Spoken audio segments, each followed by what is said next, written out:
The sun, the giver of life, burns most intensely at the equator. It powers a rich zone of life that traverses 3 continents, 3 oceans. More than a line on a map, Equator is a vital force of nature.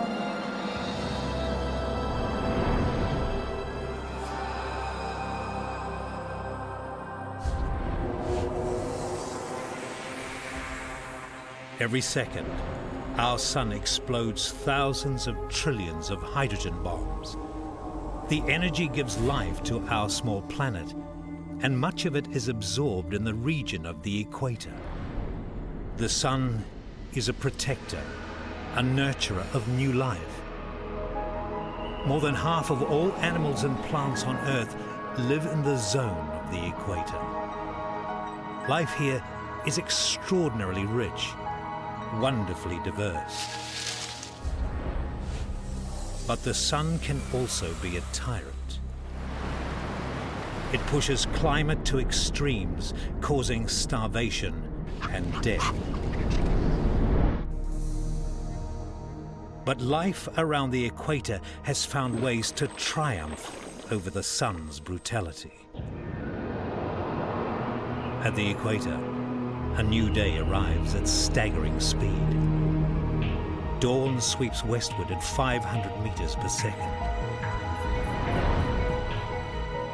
The coming of the sun to Southeast Asia ends 12 hours of darkness. And 12 hours of a new day suddenly begins on the island of Borneo.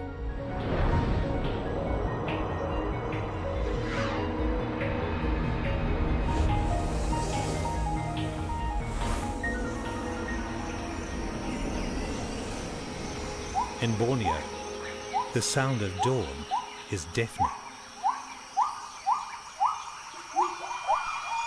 Gibbons sing to claim territory or as an invitation to mates. Their choruses can be heard over 2 kilometers away.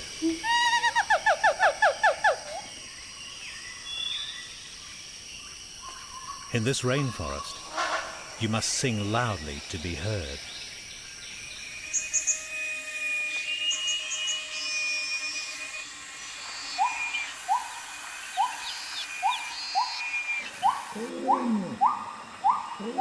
A male orangutan is a late riser. He joins a mass choir that's been greeting the sun for millions of years in this ancient rainforest.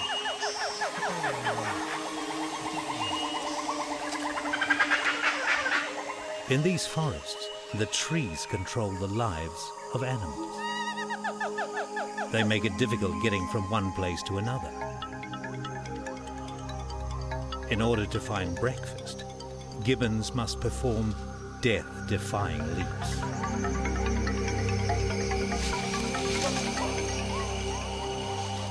Gibbons are the finest aerial acrobats of all apes, but getting from tree to tree can be a leap of faith.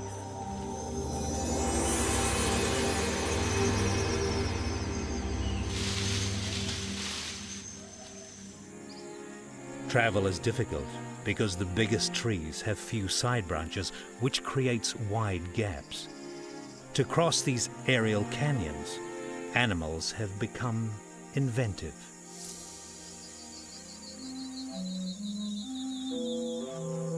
Draco lizards are one of the many that glide across the gaps. But the best of all gliders is a mammal, the beluga.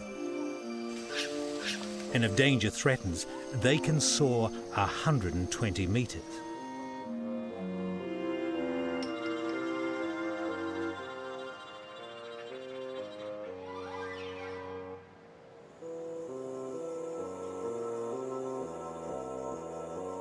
Gliding is a popular means of travel, though some animals are not built for it. Orangutans can't glide or leap. Instead, they pole vault. They bend saplings like Olympic athletes and swing. It's no stretch of the imagination to say that the trees of Southeast Asia control the animals. And the biggest trees, the dipterocarps, exert most control. Much of the sun's energy is stolen by their great umbrella-like crowns. Everything literally lives in their shadow. As the morning sun ascends higher, the giant dipterocarps take first helping of its energy. Lower down, sunlight is filtered through layers of foliage. At mid-forest height are more than 1,000 orchids, many so sensitive, a tiny drop in temperature may kill them.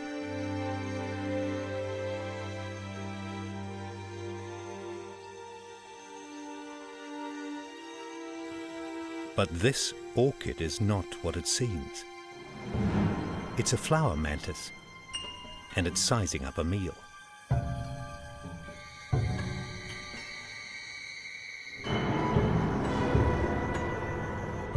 Mimicry is most useful in helping this predator catch some of the 1,000 different insects that may live on this tree.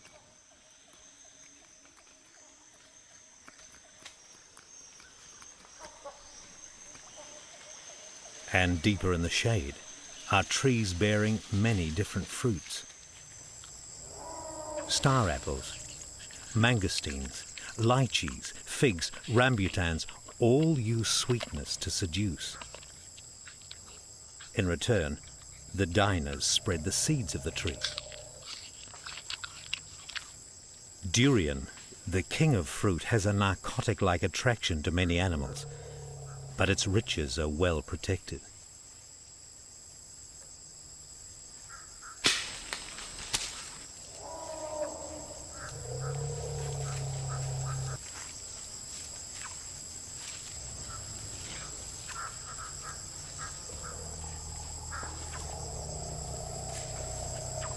Durian has met its match, gone in a single bite. Asian elephants also fancy jackfruit, but they too have armored protection, and accessing them requires a weighty solution.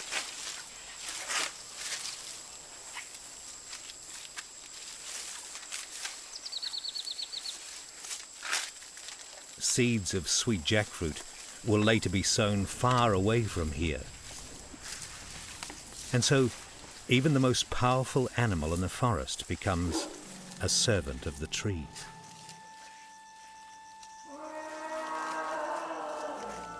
Trees are worshippers of the sun. The sun's gift is a spectrum of light waves, some visible, some invisible, and the dipterocarps absorb most of them. Below, smaller trees take what's left over, until down on the forest floor there's almost nothing left. Plants here live in a twilight zone, where they must make do with less than 1% of full sunlight. Yet occasionally, they must face the sun's full fury, when it beams down through tiny gaps in the leaves.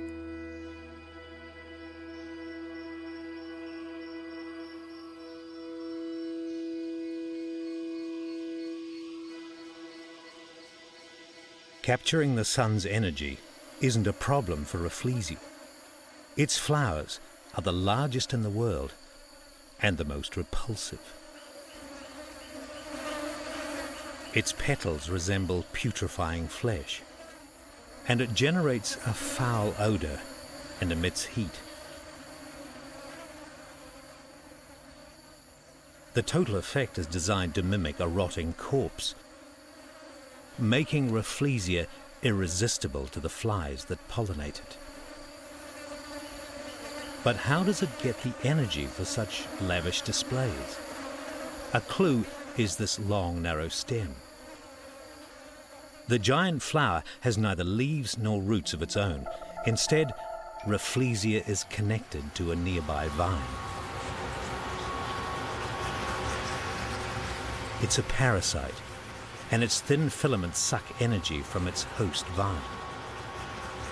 The vine grows up into the treetops, where its leaves soak up the full energy of the noonday sun.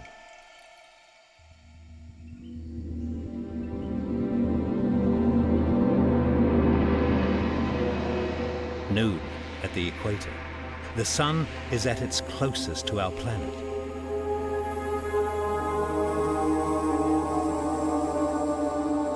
At midday, shadows are at a minimum. Energy is at a maximum. The heat is overpowering. A rhinoceros finds some relief in a wallow. A mud pack prevents overheating. Heat has become the enemy.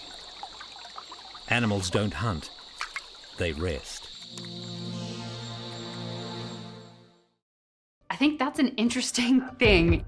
This one piece will make 52 layers. Watch on mobile devices or the big screen. All for free. No subscription required.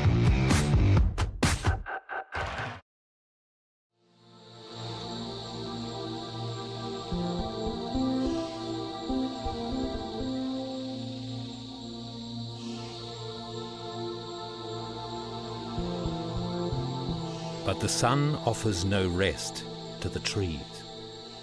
In fact, they work so hard through the middle of the day that by mid-afternoon, they can help change the weather.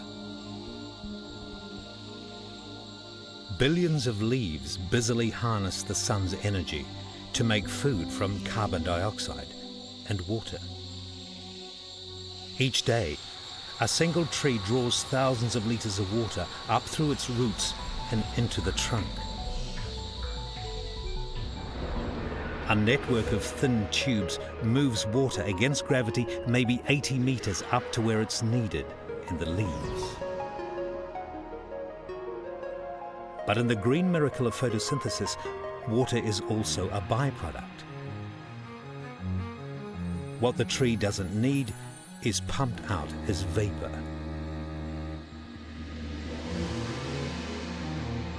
Vapor builds up until there is so much of it above the forest, it forms clouds.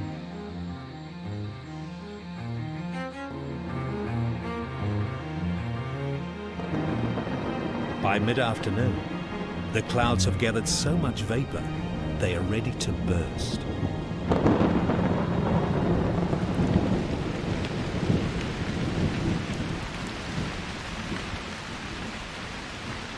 These daily showers come mainly from the joint efforts of the forest trees and the equatorial sun.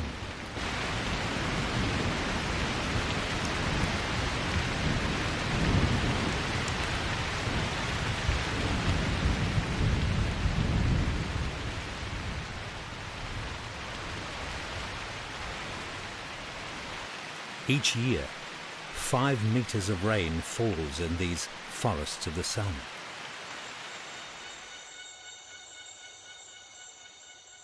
End of day at the equator comes just as quickly as the arrival of dawn. Silvered leaf monkeys descend to take a late supper. But dusk is a dangerous time. Mouse deer are watchful, and the monkeys post a lookout.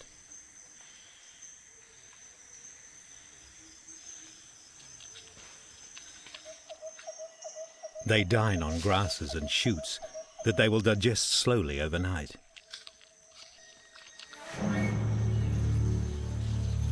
But the tiger prefers to dine on the diners.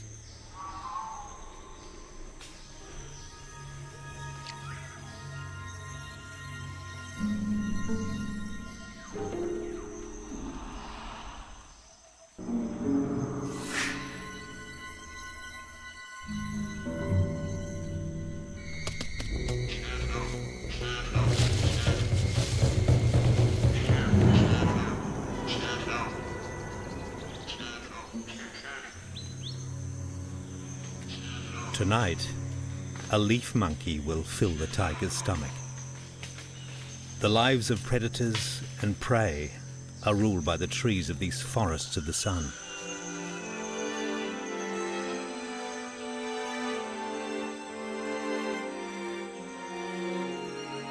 But there's one place on the equator where there are no trees.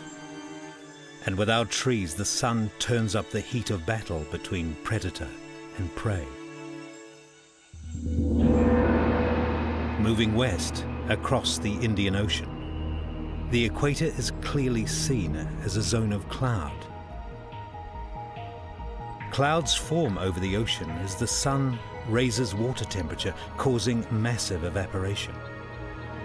Every day, evaporating water causes cloud to build up until they become thick and heavy with water. This cloud is a feature of many parts of the equator. But closer to the coast of Africa, equatorial cloud disappears. And without cloud, there can be no rain in East Africa.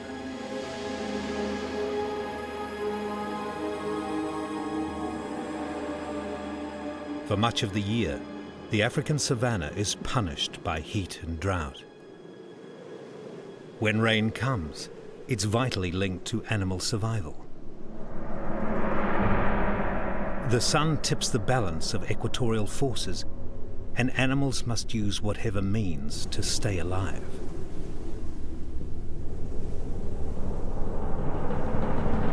Vultures ride on rising spirals of heat. They are the savanna's messengers of death.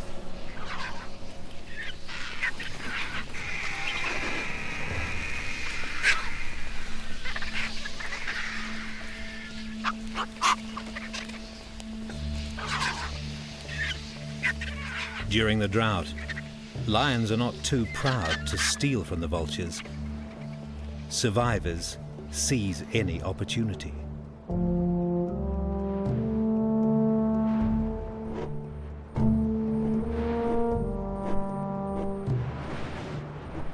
Hunger stalks the land. The lion's hunting grounds are depleted.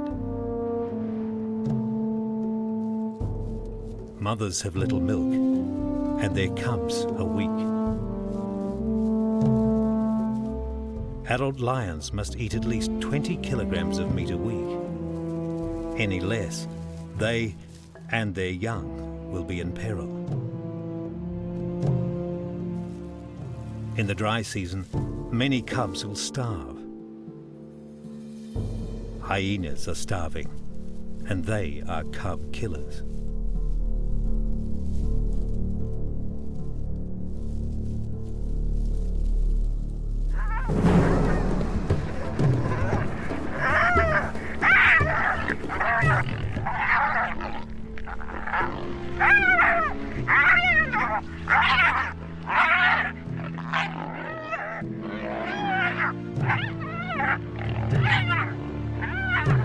The sun pits animal against animal.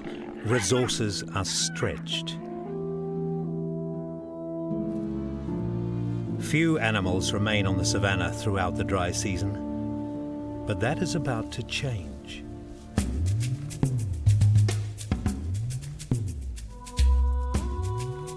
In November, the sun draws the Asian monsoon toward Africa. At first there is only cloud and winds. But winds bring the promise of a change of season and are the trigger for a mass migration.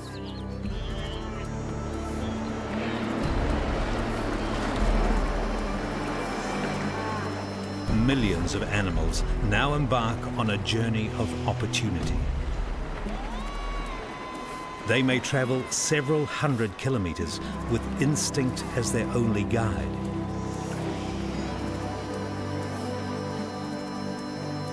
As they approach the dry savanna, so do heavy rain clouds.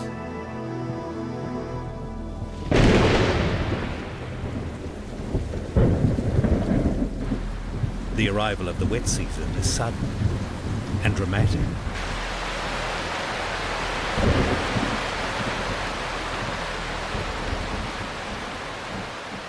Every day it pours for less than an hour and then stops. This pattern will repeat for weeks.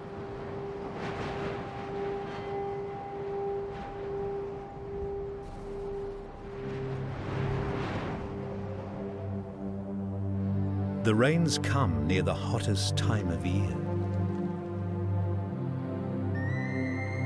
The sun that parched the land for months on end now brings water to quench its deep thirst and to create a miracle. The sudden change to green abundance is why the herds have made their long journey.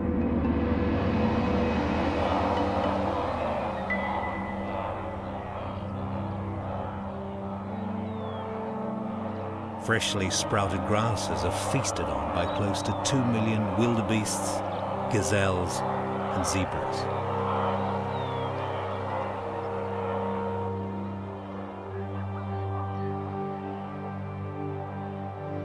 Parts of East Africa have the greatest aggregations of large animals on the planet.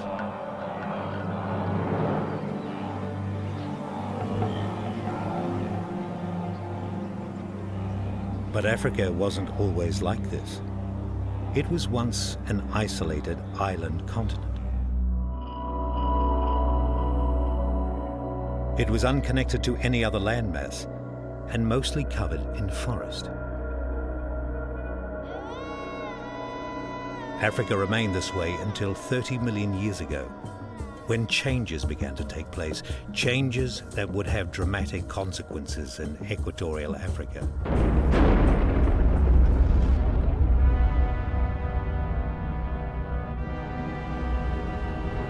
East Africa began to be torn apart.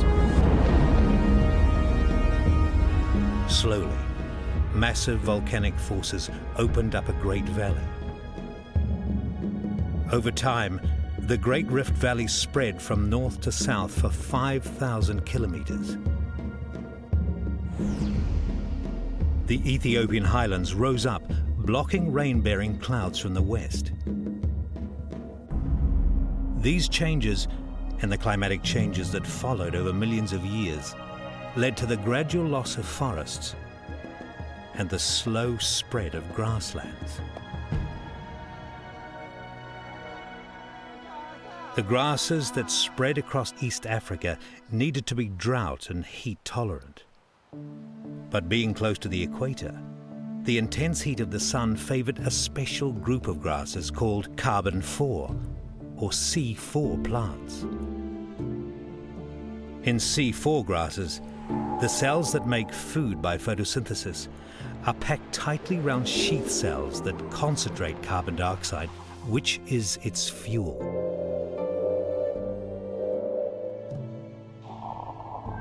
With more fuel, the leaf becomes like an engine with a turbocharger. C4 grasses grow rapidly, accelerated by the sun's heat. The whole system is encased in a tough outer layer, making these grasses very difficult to digest. But the new grasses could be eaten by an evolving group of animals. They are called ungulates, which means hoofed.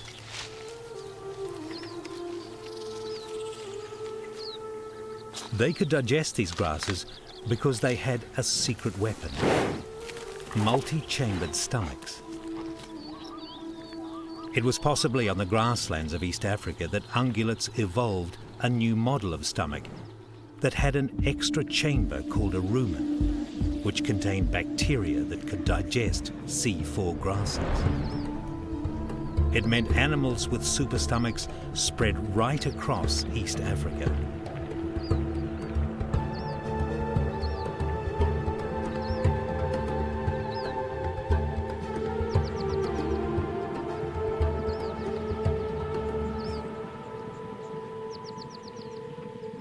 There are close to 100 different antelopes in Africa, each one suited to a different way of life. But as antelopes evolved, so did their predators, especially the cats. And like their prey, the cats also became specialists. A leopard uses a treetop lookout to spy a meal.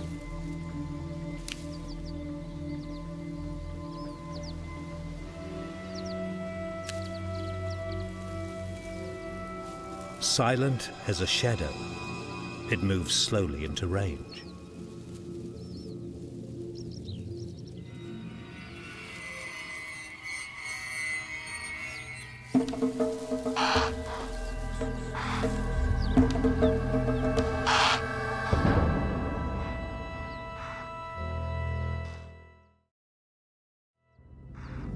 Others would steal the leopard's kill, so it seeks a safe place to dine, and the safest place is its home tree. To match the antelope's finely tuned sense of danger, the leopard has become a master of stealth. The cheetah has nowhere to hide. It's a cat of the open savanna. Out here, it must use a different hunting method.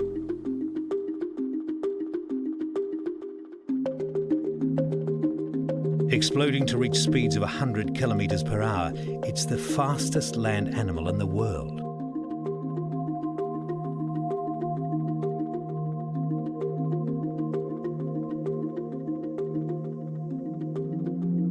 Its body is streamlined. Its claws are spikes. It's light, flexible, and powerful.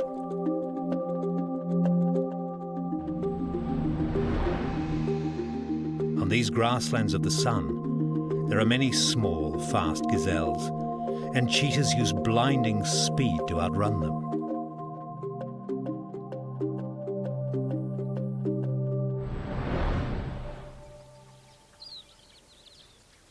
Of all Africa's cats, the lion has been most shaped by the sun. Lions are the only big cats with an obvious social structure. They're also the biggest cats on the savanna. Males stand a meter high and weigh 200 kilograms, yet despite their size, they are on the margins of lion society. The male's job, apart from occasional babysitting, is to protect the pride and father the cubs.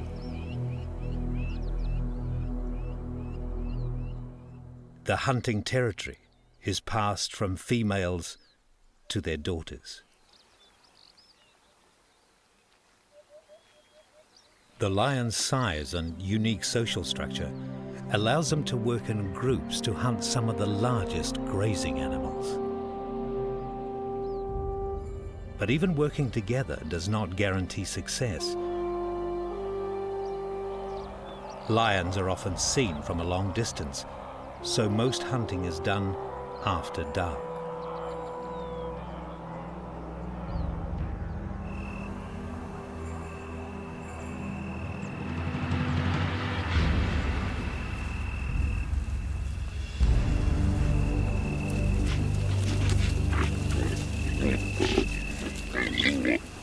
Under cover of dark, lions can get much closer to their prey. But they hunt at night also because it's cooler. During the day, they overheat easily. The effort of bringing down large prey could kill them. Lions have developed their size and social structure to hunt large herbivores,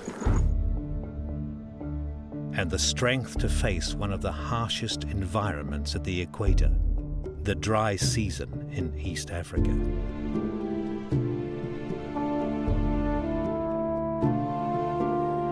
Further west, beyond the rain shadow, Congo, Zaire, Gabon retain some forests.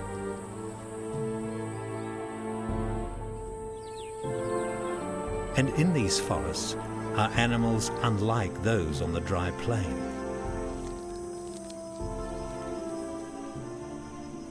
The okapi shares a common ancestor with the giraffe.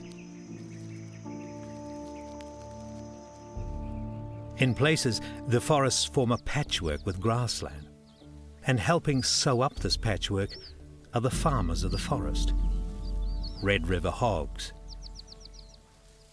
Red River hogs commute between forest and grassland. They spread seeds of trees and shrubs on the grass, helping to expand the forest. Forest elephants are half the size of their savanna relatives. They are rainforest creatures, and it rains a lot here. And in rivers and lakes all the way to the Atlantic, there are hippopotami. The sun is so powerful, they secrete a pink, oily sunscreen. Hippopotami also use water for sun protection and to support the weight of their thick-skinned bodies. Water may also have helped our African ancestors to walk upright. Where the jungles of West Africa open out into broad wetlands called bai, there are many succulent water plants. And West African lowland gorillas emerge to feed on them. These gorillas aren't keen on getting wet. But to get hold of these precious plants, some will conquer their dislike of water. With buoyancy to help it, the gorilla walks upright, with arms raised like a reluctant bather.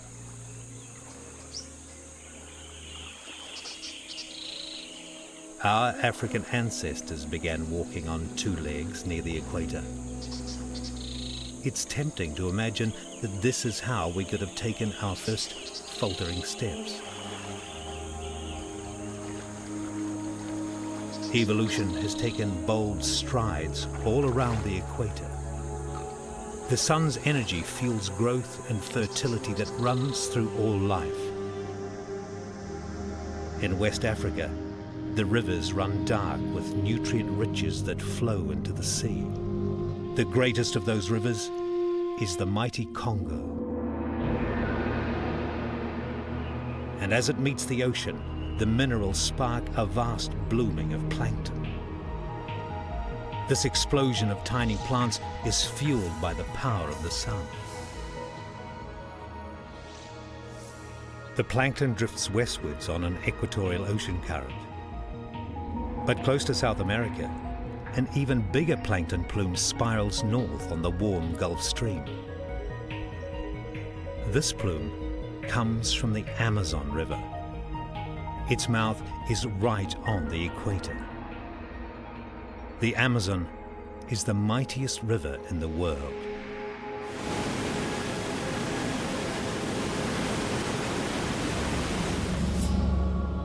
It has 1,000 tributaries that drain the greatest area of rainforest in the world. In Amazonia, the sun creates a year of two halves. An extreme wet season is followed by a long dry season. The dry favors animals like the jaguar. Its hunting grounds contain nearly a quarter of all the species on the planet.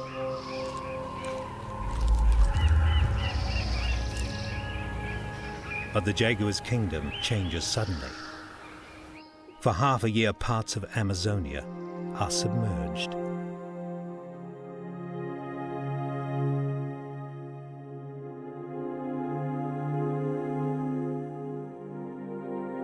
The flooded forests become a totally different environment, inhabited by more than 3,000 kinds of fish, or nearly a third of all freshwater species.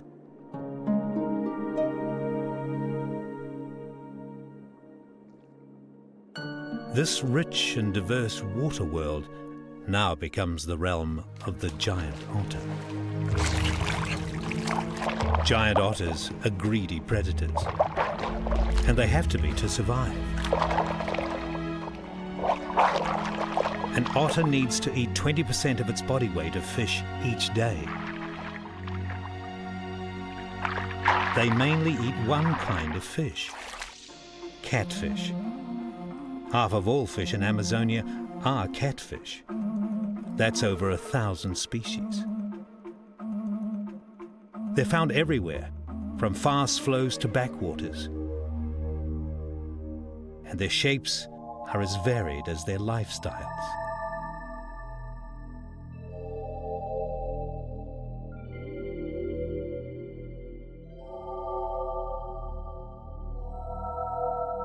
Some catfish migrate in schools of millions. Others are large, slow and solitary. But whatever their size, they're nearly all on the otter's menu. And what an otter discards, others will devour. Piranhas also belong to a large family of over 30 species. But the red-bellied piranha is the most common and most notorious as a pack scavenger.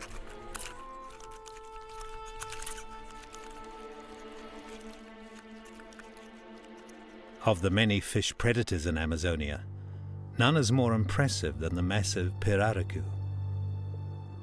A fully mature pirarucu is 3 meters long and weighs 200 kilograms. It's one of the largest freshwater fish in the world, yet it can move like lightning.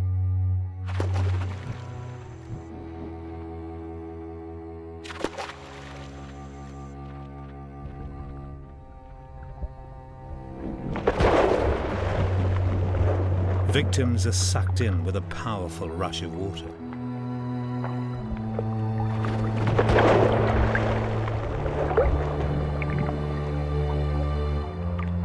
Pirarucu have survived in these rivers of the sun for 60 million years. They have adapted to change. They are well used to hardship, and hard times are coming to Amazonia.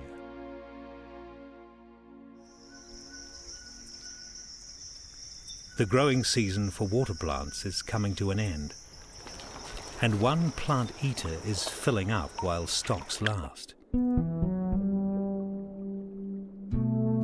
The manatee or fish cow is related to the elephant, and it has an elephant-sized appetite. It eats 1/10 of its body weight each day. It feeds as if it won't eat again for months, which is true. During the dry season ahead, manatees will eat very little. The changing angle of the sun brings about a change in seasons and in fortune.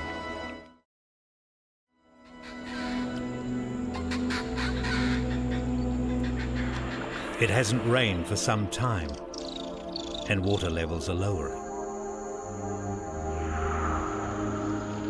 Creatures now confront a new and even more difficult challenge. If you're adapted to wet, how do you survive the dry?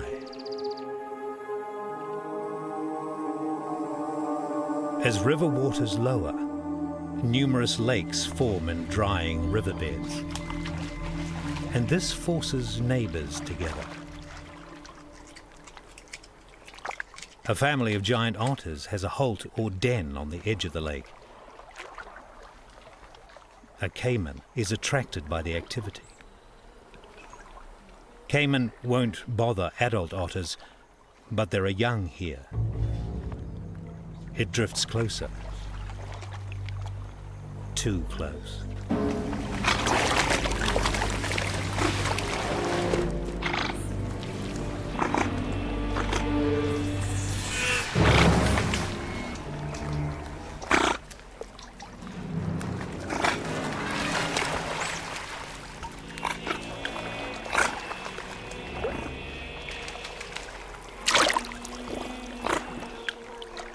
With the caiman gone, it's now safe for the mother to bring the newest pups out of the den to play with their older brothers and sisters. Otters time their breeding to profit from the change of seasons. The otter pups will be big enough to hunt for themselves when the floods return, but that's still some way off.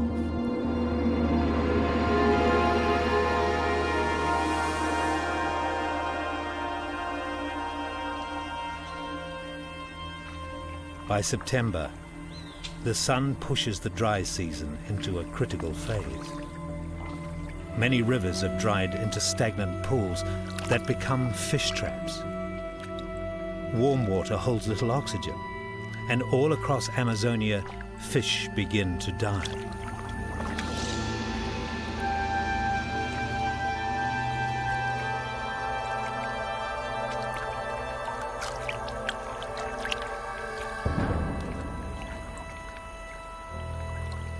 But amid the scenes of death and dying, there are survivors. The pirarucu uses an old trick to help it survive.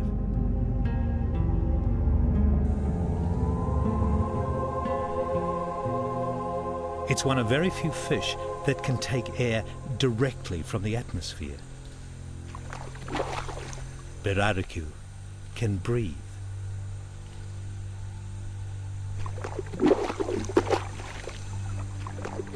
In fact, without air, it will soon drown.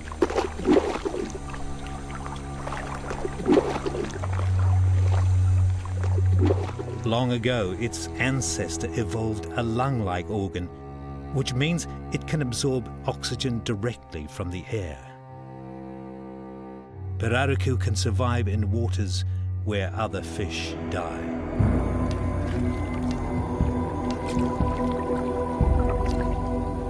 Death is everywhere, and so are vultures.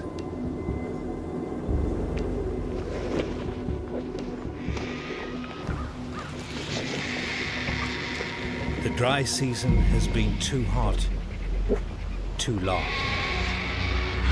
If only the rains had come earlier. In November, storm clouds gather over the Atlantic Ocean. They gather as the sun's intensity increases evaporation and winds blow clouds in towards Amazonia. As clouds pass over forests, they feed on water vapor from trees until they are saturated and it rains.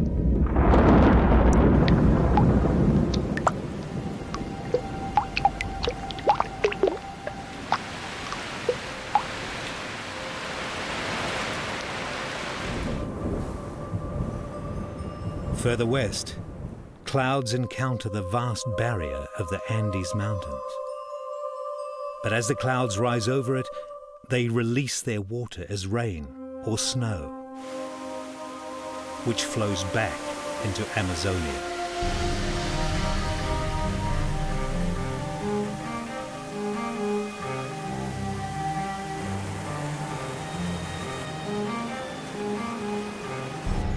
The great river network of the Amazon receives 20% of all available fresh water in the world.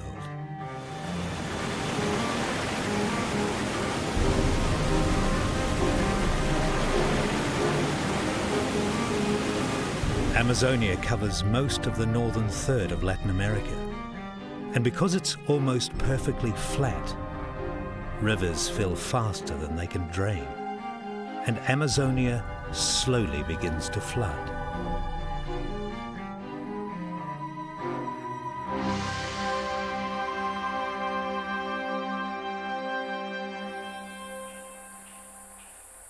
The sun triggers a rainy season that will last for half a year. The floods will completely transform the lives of the creatures here.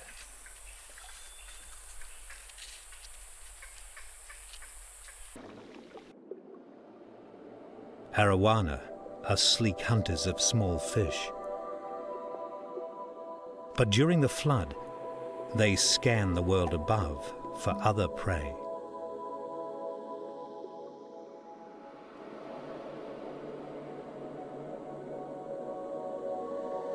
Arowana live in one world and hunt in another.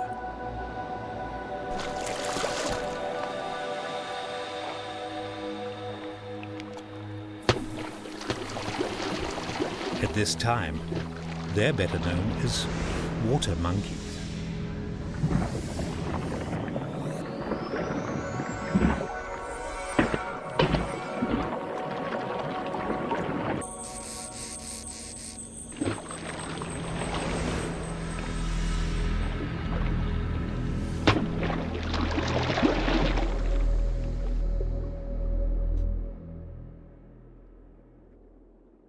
Strange creatures are on the move. And a sloth on the move much prefers to swim. The waters are safer during the flood. There are few enemies. This is the best time to travel to a new tree for food or a mate.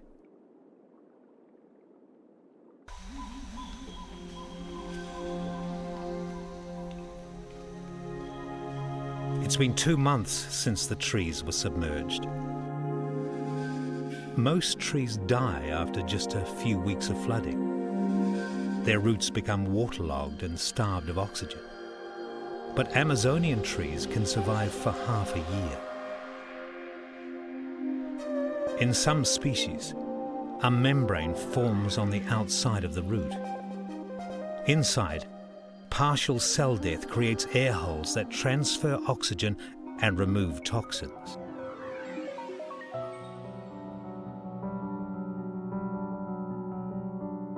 The trees have successfully adapted to flooding. But this extreme environment has also forced change on others. The floods are a trigger for many fish to begin breeding. This pair of Capella arnoldi moving together near the surface are about to lay their eggs. What's about to happen is a most remarkable spawning achievement.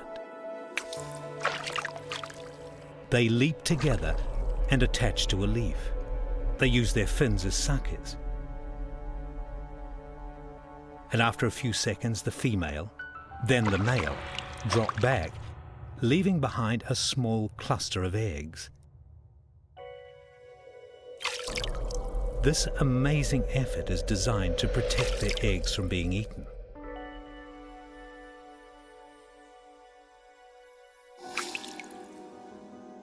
They continue leaping until there are about 50 eggs. And although they're covered in gel, it's not protection enough against drying out in the hot sun. Keeping the eggs moist is the male's job, and it's a job at which he excels.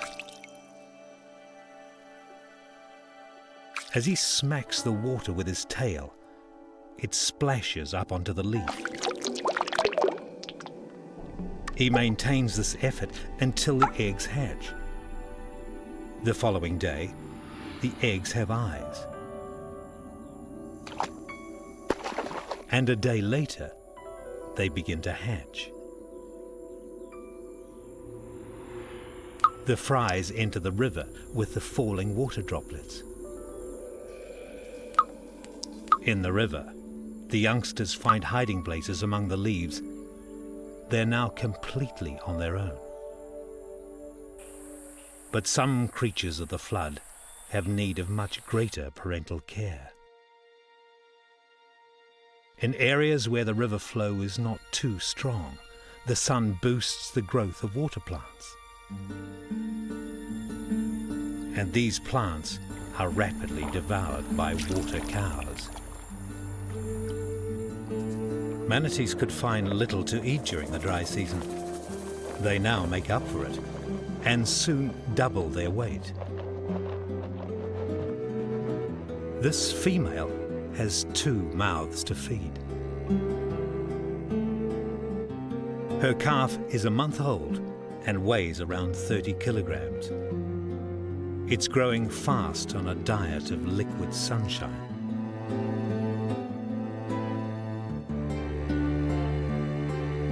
The sun has created a year of 2 halves in Amazonia. Animals must adapt to this changing rhythm, a rhythm that some of them know only too well.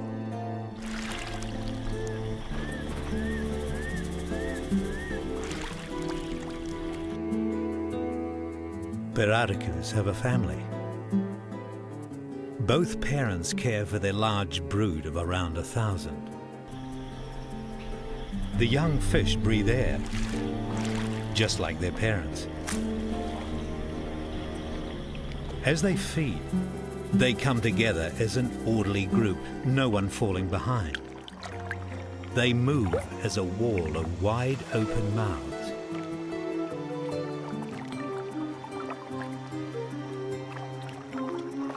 Piraricus are ancient survivors and inheritors of these rivers of change.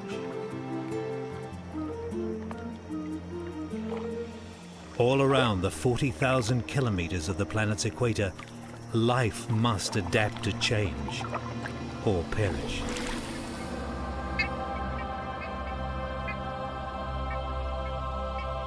But there are places where the power of the sun is blocked by opposing forces, and life must face even greater change and greater challenges.